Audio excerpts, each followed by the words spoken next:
Okay, let's go d4. And we will play c4 here. And actually, we've kind of transposed to just a terrible Queen's Gambit. So yeah, yet again, just an amazing, amazing start here. We have the entire center, not complaining at all.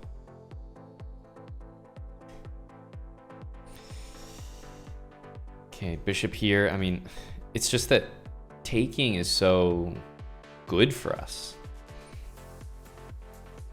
Like, this is just exactly what we want. Oh my god, this is a privilege here. Let's try a4. I really want to bother that knight. Looks like pretty uncomfortable there. So I definitely like this idea. Obviously, he can play a5 if he wants. He goes here. My first thought is, like, of course, continue with this because forces the knight to block all of his pieces. And now from here, it's definitely a tough choice. But what I am thinking is something like getting the queen to e4 there is the way to go, or at least a good way to go. So let's start with this. You've probably seen me use this idea many times. Just push that e-pawn. Okay, we'll bring our queen up, and we'll bring the queen over here. So we're threatening bishop h6, which he can definitely meet by bringing the king over, but I think we're getting closer and closer to something potentially very bad happening. But let's see here.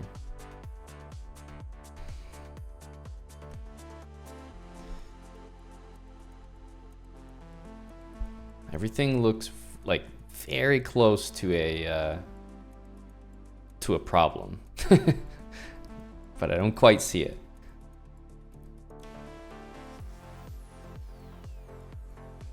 Okay, let's slot this bishop in. Okay, I think I'm gonna leave that actually, and just say that this bishop is like just a complete killer. Like that this is the reason we have a great position. Let's take that. It's actually an annoying move, I guess. Technically, kind of a annoying one there. I think we gotta just move this. Like here kind of looks reasonable. I really like rook b1. Yeah, let's take that for sure there.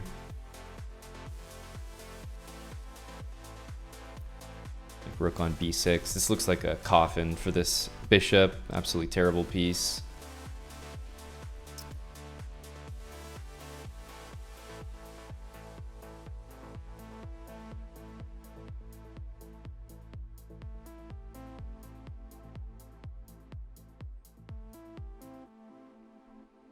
We can play like rook b6, rook b1.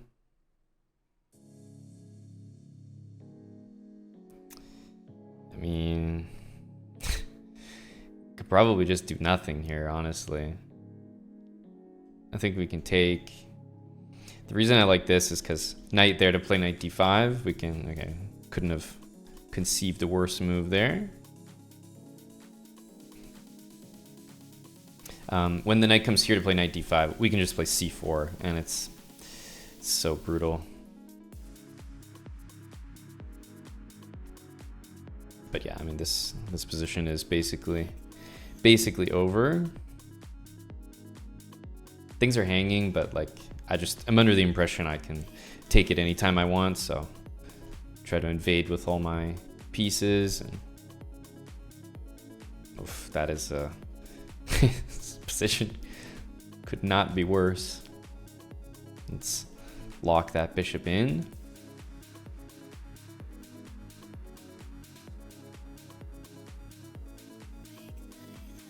I'm gonna play h5, so there's no worry about the h file.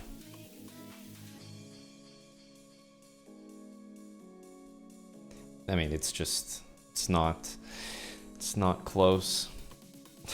This game is just terrible. Maybe this. This is a good start, I think. This rook is hanging. This rook is also hanging. I mean, this is a joke of a game here.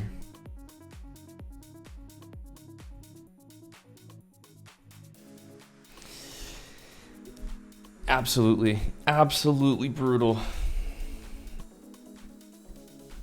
This is a 1900. I mean, I do not understand. Okay, but we're back to the same issue, right? I've talked about this so many times in this speedrun. Like, against the Queen's Gambit, you can't play knight f6. Now, I know he's got it here by a different move order, but you understand it's the exact same, right? If he had started the game with d5 and then played knight f6, it's 100% the same. So this move is not an option here. It's terrible. You can't allow me to play e4 with tempo, take the full center. It's awful. And look at the rest of the game. He plays this to lock in the bishop. Then he gives up the other bishop. So he's got all the pawns on light squares. And he's got the worst bishop for it. No control over the dark squares in the position. The knight's blocking the development. I mean, it's just, oh. This is like, it really, for someone that has a good understanding of chess, it's not a position that you can ever play. Because you just could never let it happen to yourself. So he's 1900, he's clearly a good player, but it's like the actual positional understanding of chess is incredibly low, because all the decisions that we've seen here are just crazy. Nothing really is cohesive with any type of development plan. So I don't know what is going on here. It's not like white was playing in any sort of crazy way where it's easy to make blunders. Like, what about a normal move like that? You know, you can play more aggressive, like try to attack the center, which is a bit more standard here. But like giving up the bishop, taking the square away from your knight, for what reason? And then the game just gets really bad. So I don't know. The rest of the game was really just about this bishop cemented in there, which was quite frustrating for him.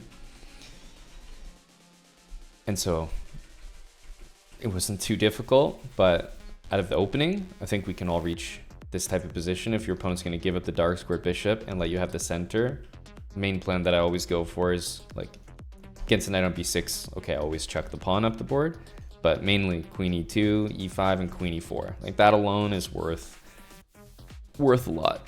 It's a tough thing to deal with. All right, we're playing cap. We're starting with our typical, and you know, potentially we see d5 and transpose back into Queen's Gambit, but of course, people who start like this are almost certainly going to be playing the Nimzo. So, what variations are we going to play in the Nimzo? Play Queen c2.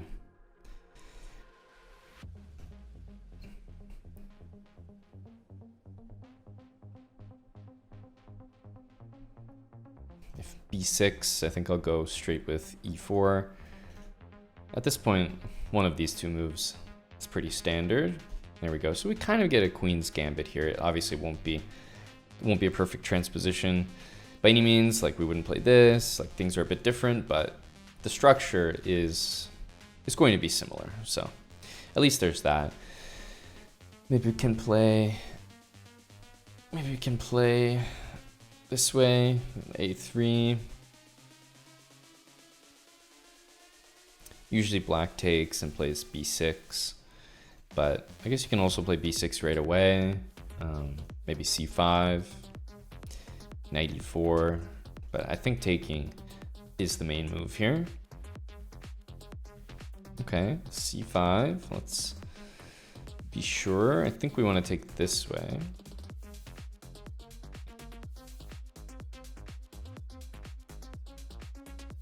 I'm kind of playing a main line of the Nimzo right here. Yeah, let's move our queen.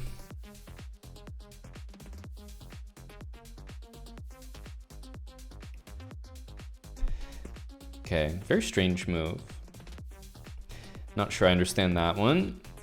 I'm assuming that we'd be dying to play the move b4, so don't really get that. And then instead of taking here, which allows the bishop to develop out, I think I'm just gonna try to get developed here. E3, bishop d3. This one, we can probably leave it there and play bishop here, but probably even better than that is just to take.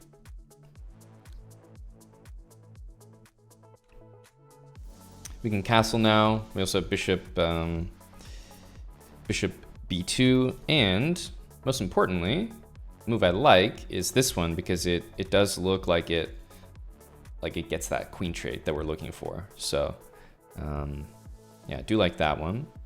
I think we'll hold off and get castled first. Bishop b2. I think it's probably time to take this now, isn't it?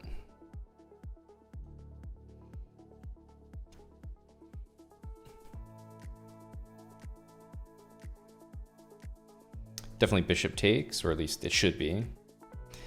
We'll put our bishop on b2.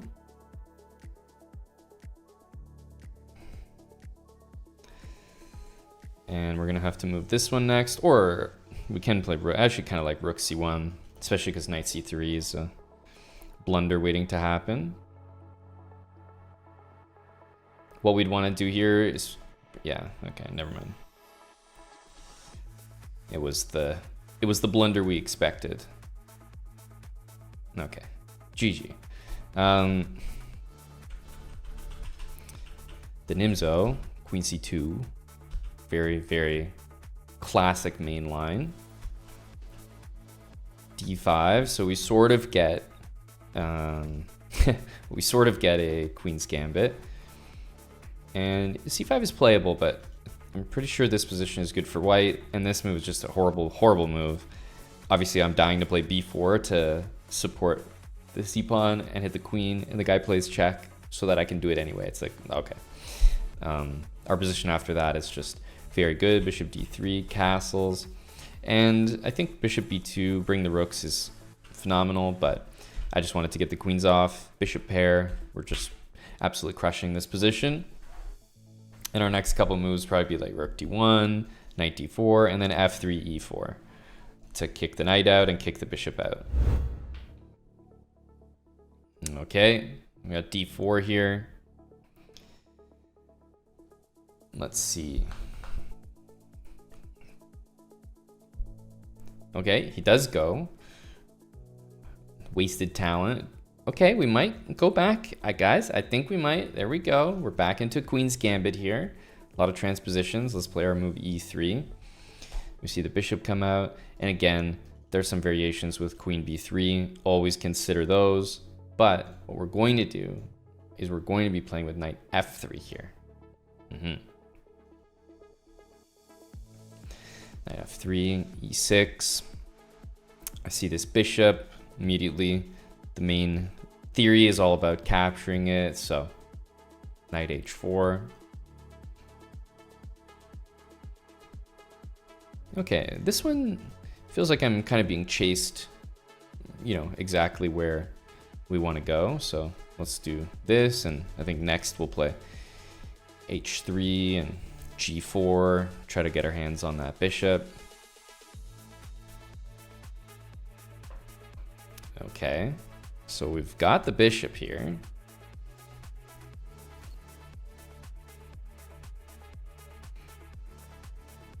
Don't think we need to take it just yet.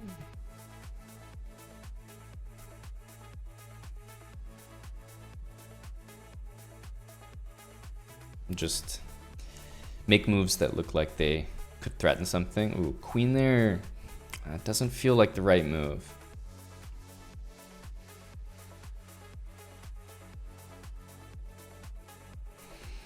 Does not feel like the right move.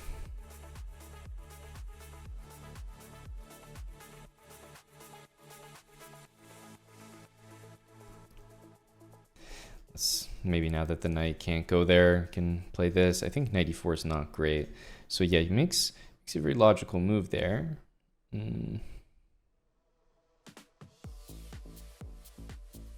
But the knight will be sidelined. It can't really join again.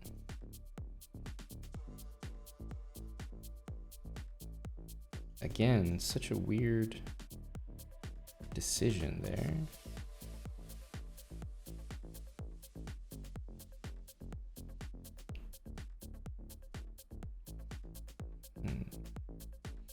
This move allows the knight back in, but it definitely feels like the move we should play. I have a hard time buying the setup that we see here.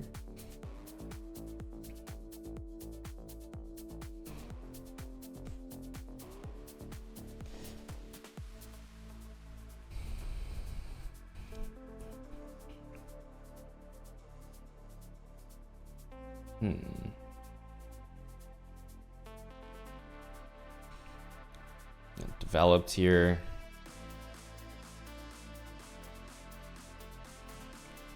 I feel like he's not really doing that much, but okay, he's got this move. I mean, I guess d5 is kind of screaming here, but yeah, I mean, it's a move you just have to play. Ay, ay, ay.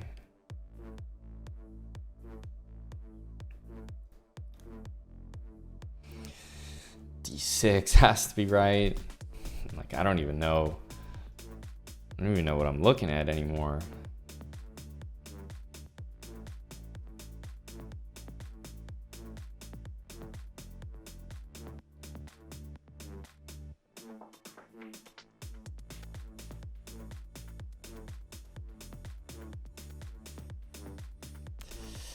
I mean, this is another truly awful game.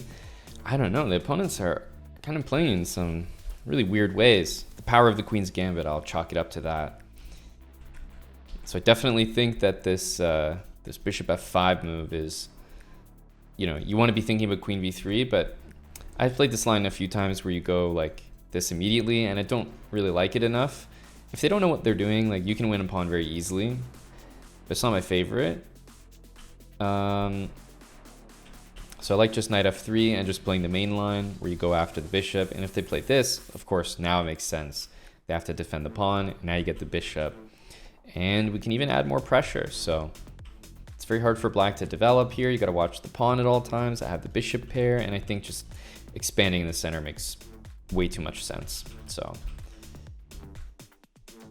yeah, black probably has to castle. The knight is trapped still, which means the rook is trapped. Like, it's just a really tough position to play. Okay, we got the white pieces, so at least we get a d4 game. And well, c6 definitely means, and you will see a lot of the Slav, by the way, not because people like playing the Slav. I think it's because a lot of people play the Caro-Kann, honestly. So you just kind of end up there.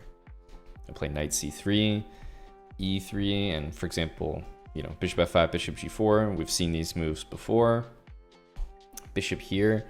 Immediately I'm thinking about queen b3, put pressure on these two pawns, but I'm going to keep it more standard with knight f3 just first, and then we'll play h3. And if they don't take, we've actually seen this position before, and I mentioned like most people, I mean, we'll see 1800, 1900, we'll see what he does. Most people panic really hard after this move and just do not find a way out, but let's see how he does.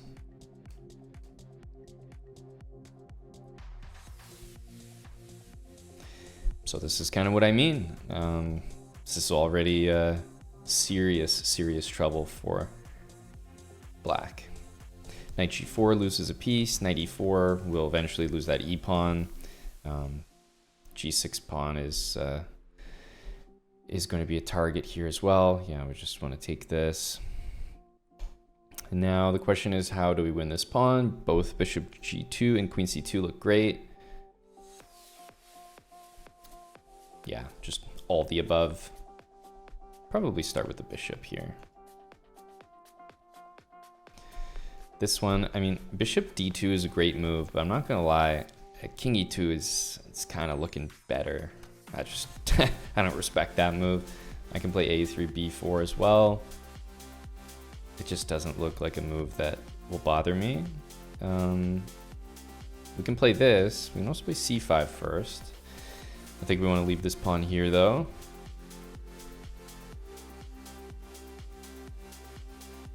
So yeah, this can't go there because of c5, so he's got to go all the way back and defend this and attack that. If he castles, I mean, I don't know. I don't know. A lot of pawns gonna be falling here. I gotta be careful though. My king's out in the open. It's not... What is this? What the hell? What the hell? Okay, well, we're definitely winning now. So we just have to deal with queen g4. Just kind of have to be ready for this one. But I would say it doesn't look like it's that big of a threat right now. Let's go here.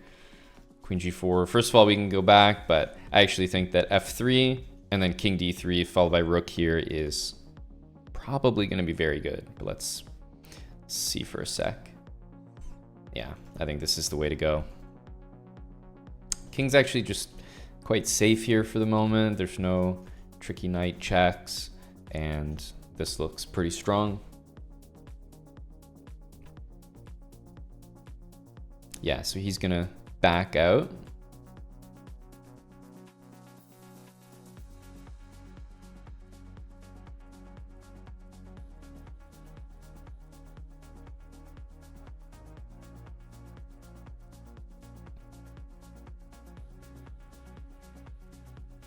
We can move here, but I think the game will end pretty shortly after bishop b4, which also helps queen g2. But I mean, we're up an extra piece, so it's no surprise that the game will be over pretty soon.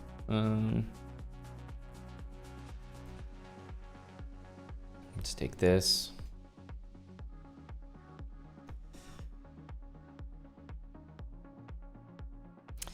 He's gonna resign that one. Don't blame him. He's got no material left. So we've seen the Slav quite a few times. You've probably noticed. What's the theme? They always get the bishop out, right? Nobody really wants to play this opening and then play e6. It's not a good feeling. Normally, if you're going to play e6, you would have played it already. But not many people will ever play the Slav and then voluntarily lock their bishop in. It's just not something that will happen. So they want to get it out. So the only two moves we've seen, and we've seen them even today, just a couple games so far, bishop f5 and bishop g4. These are the two moves. Bishop g4 and bishop f5. I just play knight f3. My goal is eventually to win this bishop somehow, whether it's h3, g4, knight h4, something. I want that bishop. I'm not going to let you play bishop f5, bishop g4, e6, and then also keep the bishop. There's no way. So between h3, g4, knight h4, knight e5, between all these moves, I'm going to get my hands on your bishop. Like, there's no way you keep it. And I also have queen b3 as a great option. So a lot of people try to hold on to the light squared bishop and then they just lose because, well, for example, this game, what did I say? Knight e5 and h4. Most people under 2000 blitz are just going to panic and lose here. So this is already just a very, very bad position. And yeah. Just go d4.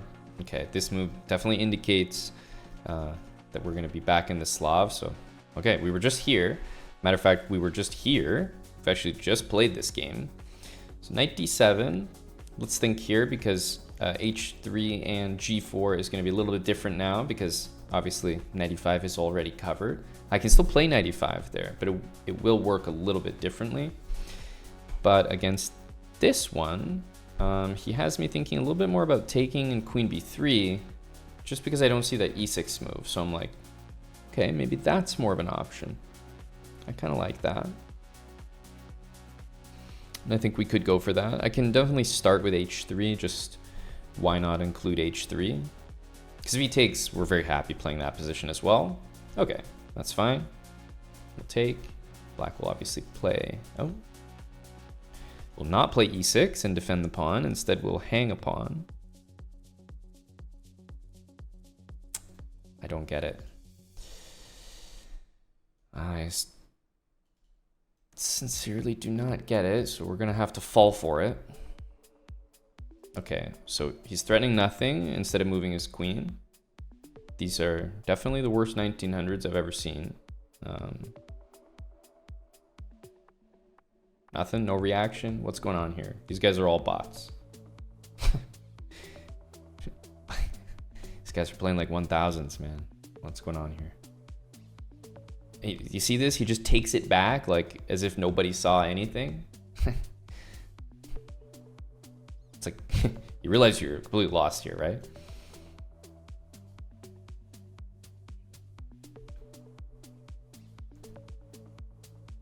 I mean, we can't be serious here. We cannot be serious here.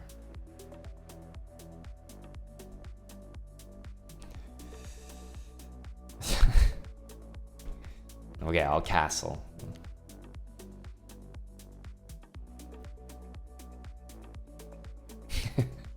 Maybe he'll play knight h7 and we'll lose the game. We'll never see our queen hanging.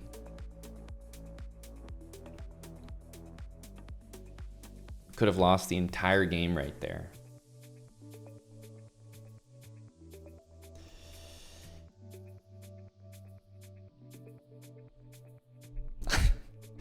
These guys are bots. I don't know what to say. Like, I'm the first to be very complimentary, especially during speed runs. I'm like, you know what? This is the strongest 1000 I've ever seen. This guy put up a hell of a fight.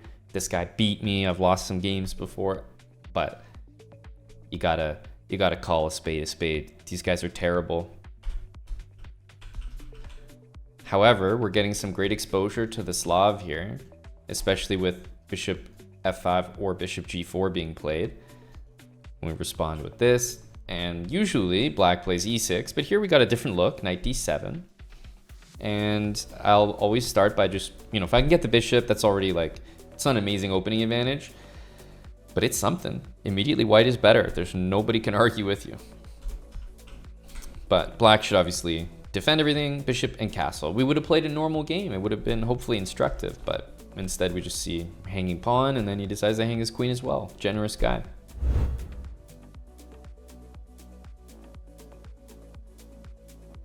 Play d4.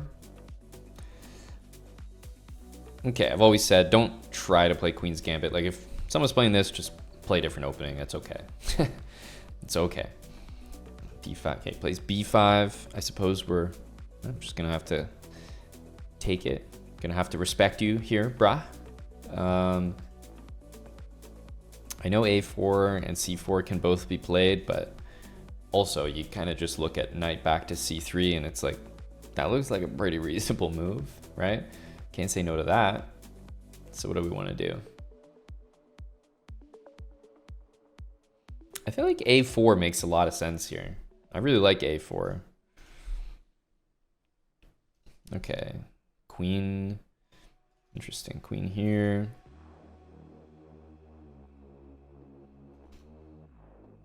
c4 could be.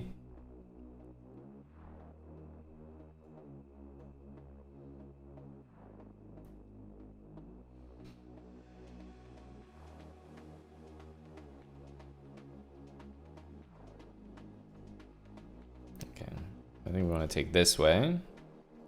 a5. I'm not going to take that though. Like, I'm fine to leave that there. I feel like our position is phenomenal. Try to play e4 and then develop. It's interesting. He keeps playing these moves, like kind of closing the game up. It's like, do you forget to have a protected pass pawn though? Like, I feel like our position is quite good here.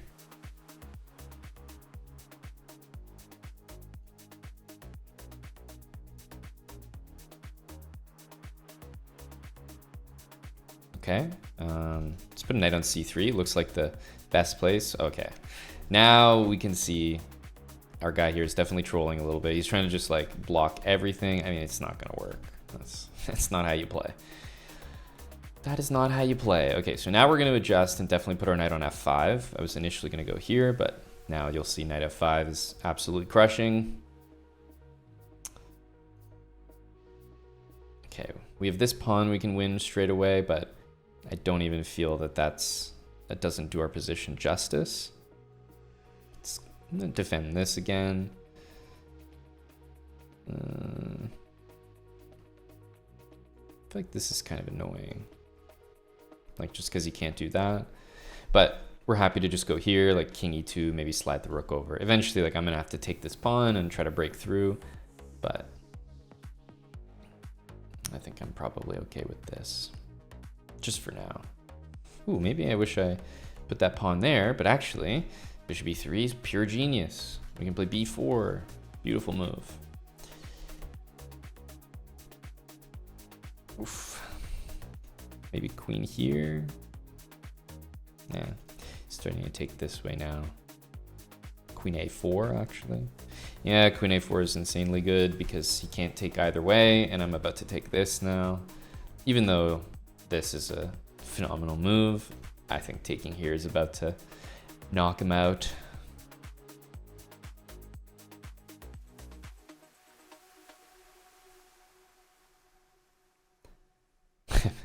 This game is real rough for black. I mean, we don't even, again, I'm playing a 2000 who's got every piece on the back row, like down materials, like got a queen blockading, like as if it's part of the pawn chain, like part of the crew here.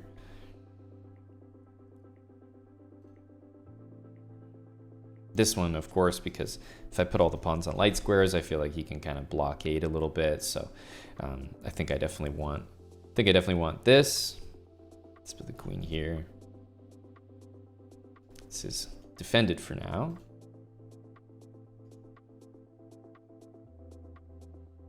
I think we can grab that. Let's put the rook up.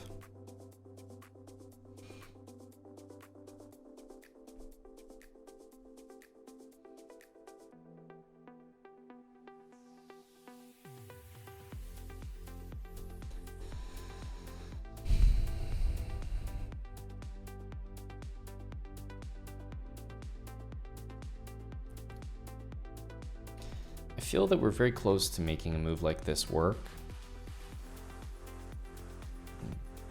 Can probably leave that there. Well, he's gonna take, that definitely makes our lives easier, but yeah, I assumed that he was gonna take here, we would take back, which really helps us there. Just take this.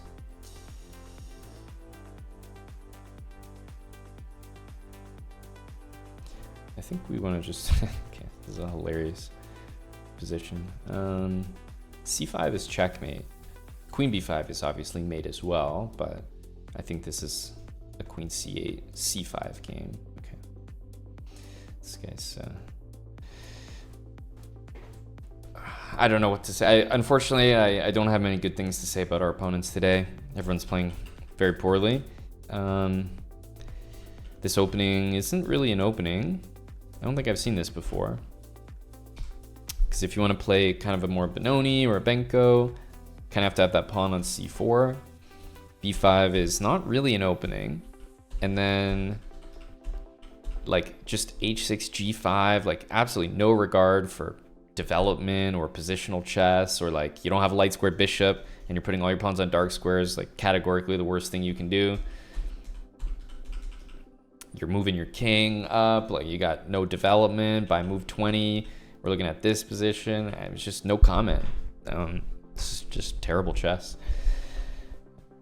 We do get another look at maybe a game with c5, so that's always good for us from a Queen's Gambit perspective, but not very impressed. Not very impressed at all. All right. Start with d4. We have seen c5 before, so I caution us not to. Okay, e6. I think e4 makes sense here. We can take this now. I'm kind of interested in that idea with knight to f4. Ooh, okay, I'm playing e5. I don't even need to think about it. If I can double the pawns and stop castling, it's just immediately play it. I don't even calculate these. Okay. Now where do we go from here? Long castle definitely feels the best.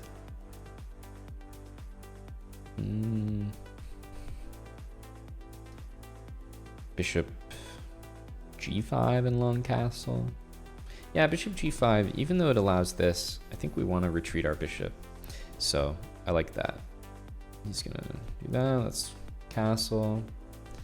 Knight here, already very difficult to defend everything.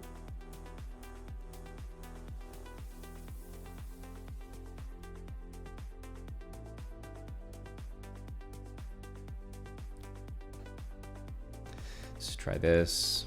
I just feel like knight c6, there's like both bishop and knight b5 that look good. Knight b5 here looks amazing.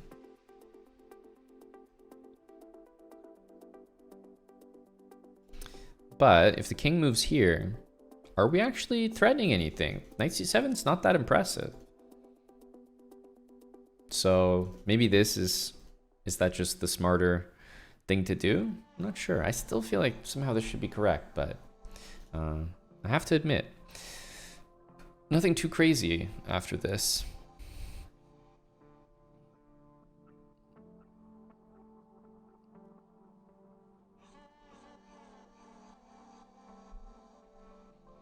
I almost feel like I'm supposed to play this. And then bishop b5. It's weird because I feel like we should have a very good position here, but it's quite possible I could be getting my pieces like just trapped in there. So here we have this. I hope everything is like okay there. Feels like it should be a phenomenal position, but back in my mind I'm like, are my knights getting out?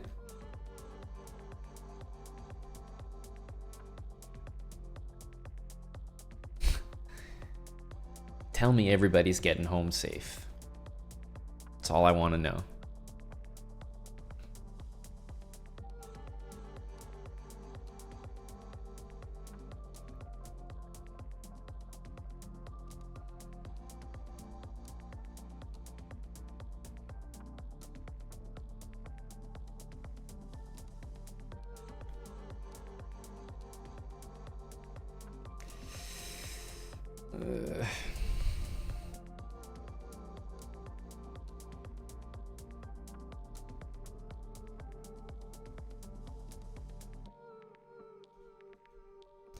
B4 is probably just fine there, but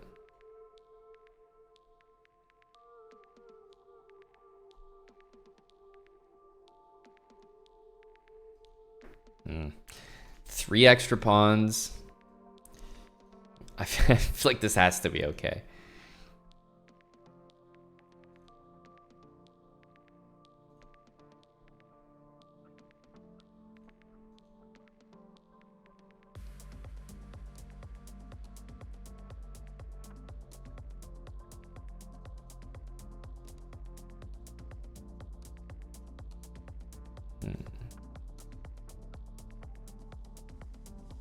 Let's do this. And basically, once I play rook to d4, I think we should have a good position. So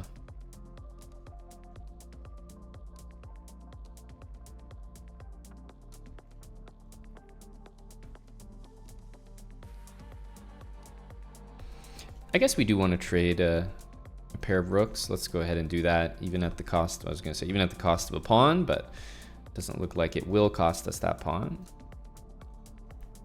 Okay. We can get a nice pre-move position here. This is actually in my checkmate course.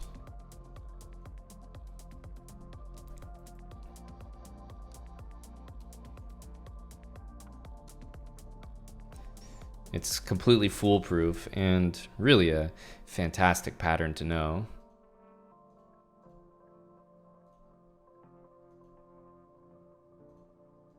Okay.